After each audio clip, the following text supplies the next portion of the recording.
Okay, I got a thought I want to share for Black History. A lot of people are under the impression historically that a lot of white people had enslaved black people.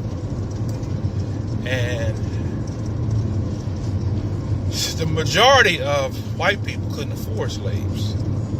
It was an economic thing. So a lot of people, you'll find if you research the historical records, and you can start by just looking at things like land records and census records. You'll find that there's a myth that a lot of black people it's been brought to our attention that a great portion of black people were slaves. But like I said, nothing could be further from the truth. You got, in order for a white person to have a slave, they had to have the money first. So like I said, it was an economic thing. And when you look at economically, every white person, for example, there's an expense that comes with owning a person who the world calls enslaved. There is an economic status that a person has to be able to afford. And I'll bring it to modern terminology so you can understand. Every white person is not a business owner, right? Primarily the people that were the ones that actually had benefit from the slave trade was the people that actually could afford it. You know, they could actually afford to house somebody. I mean, when you look at houses like plantations and things of that nature, and you look at the amount of people that work for these people had to have somewhere to live, right? So in order for a so-called white person to have enslaved a black person, they would have had to have a lot of money to be able to have a place to house them, because how could you have workers if you didn't have nowhere to keep them, right? And if you lived in a poor economic community where you barely had enough to provide for you and yours, you definitely couldn't afford to have no people that you were accountable to. So if we research the records, we will see that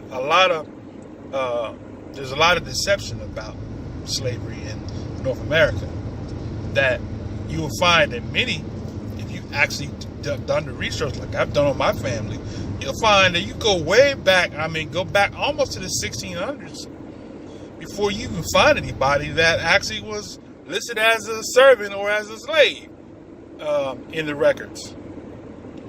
Does that discount the prophecy, Deuteronomy 28? Now, I want to we make a grave mistake as Israelites repeating a teaching that our teacher taught without actually investigating, right? Deuteronomy 28 and 68, it says, you shall go back into Egypt in ships, right? And we equate that America being Egypt, and the ships came over to America. So therefore, in order for us to be a prophecy to be fulfilled, we had to have come into America in ships. Okay. Now, I'm not saying that we didn't come over here in ships. But what I am saying is that prophecy talking about going back to Egypt is actually literal Egypt. Israel actually literally went back to Egypt in ships. And from there, the prophecy says, you shall go back into Egypt or Mizraim in ships. And from there, you will be sold. Right? So thus we have what? Going back to Egypt, right? Thus we have what?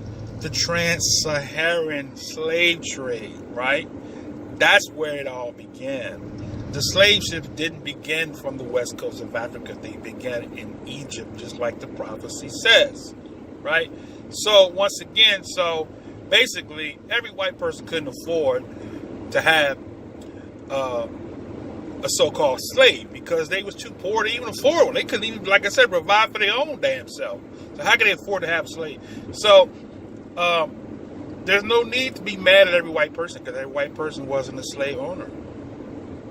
Matter of fact, some of them lived down the street. They was basically like, when you look at corporate America, you get a bigger picture of what slavery is, right? Okay, people say, white people say, they're a white slave. That's true. They were white slaves. Okay, they were people that actually slave is basically simply just it boils down to if you weren't a business owner, then people that worked for you were considered your slave because they were employed by you. That was how they survived. That was how they made their livelihood. So, and then the rich had white slaves and they had so-called black slave, right? And that's how the thing operated. So when you look at that, that gives you a better understanding of what captivity was. Now there were some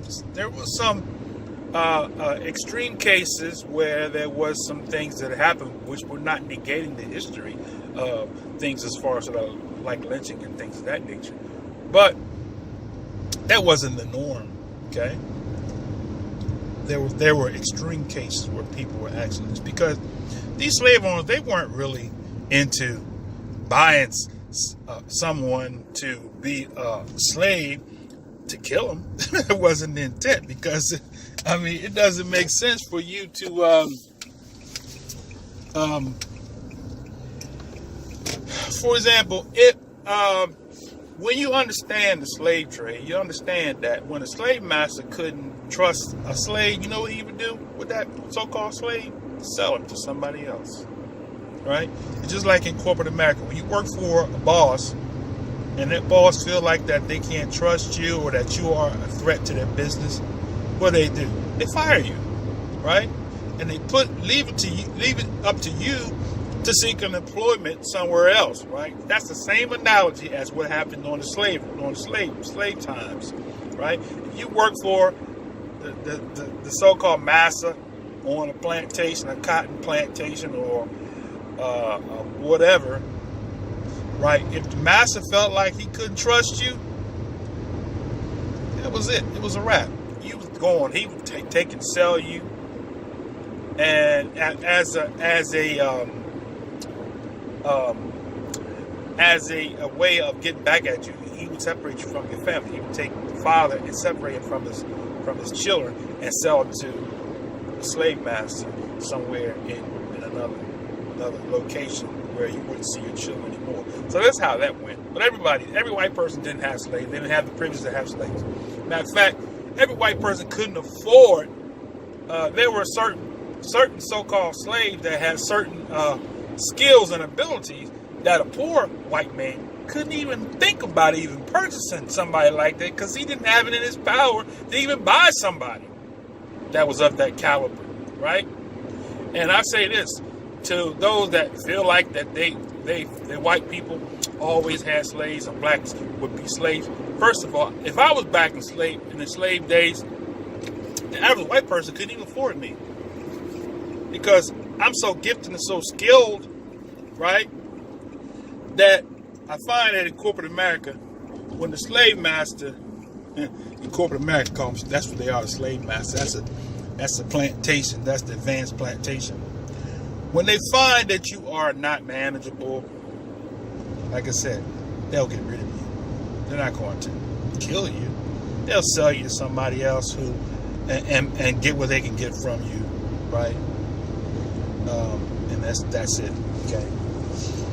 And I work in the trucking industry, right? Same with that. If you're a liability to a trucking company, you know what they do?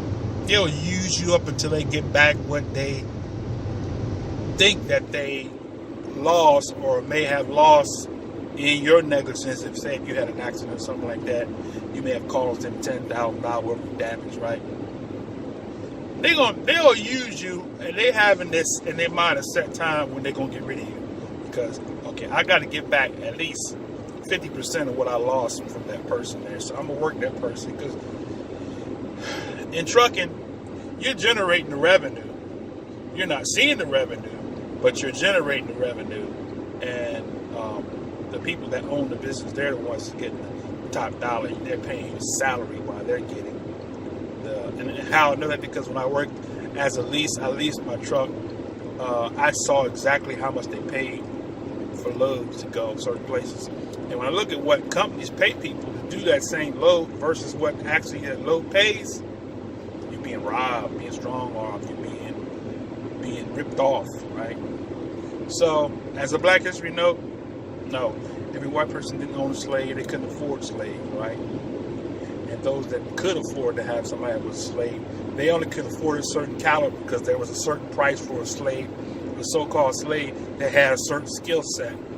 And if you didn't have the money to afford that person, then you just couldn't have it. You might have somebody that could just go out in the field and pick some cotton, whatnot. But as far as somebody that knew how to do things, knew how to repair things around the house and fix up carriages and how to build houses and things like that, those people were very, very pricey for them to own. And the poor person could not even think about purchasing somebody of that caliber because they couldn't even afford. They would be in debt trying to even think about purchasing. It's like saying somebody who works at McDonald's want to buy a Jaguar or want to buy a BMW. You couldn't even afford it. The bank wouldn't even loan the money to you to buy you a BMW working at McDonald's. But if you worked in corporate America and you made at least $60,000, $70,000, $80,000 a year, you can go to the dealer and buy you a BMW because they're financing.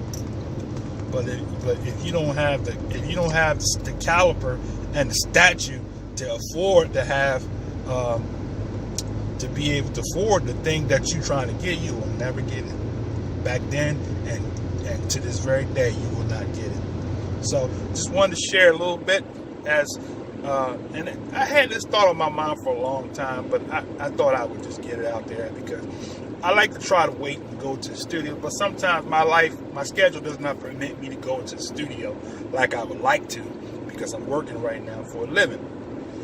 Some changes are coming on the horizon, and I'll be able to have some more flexibility.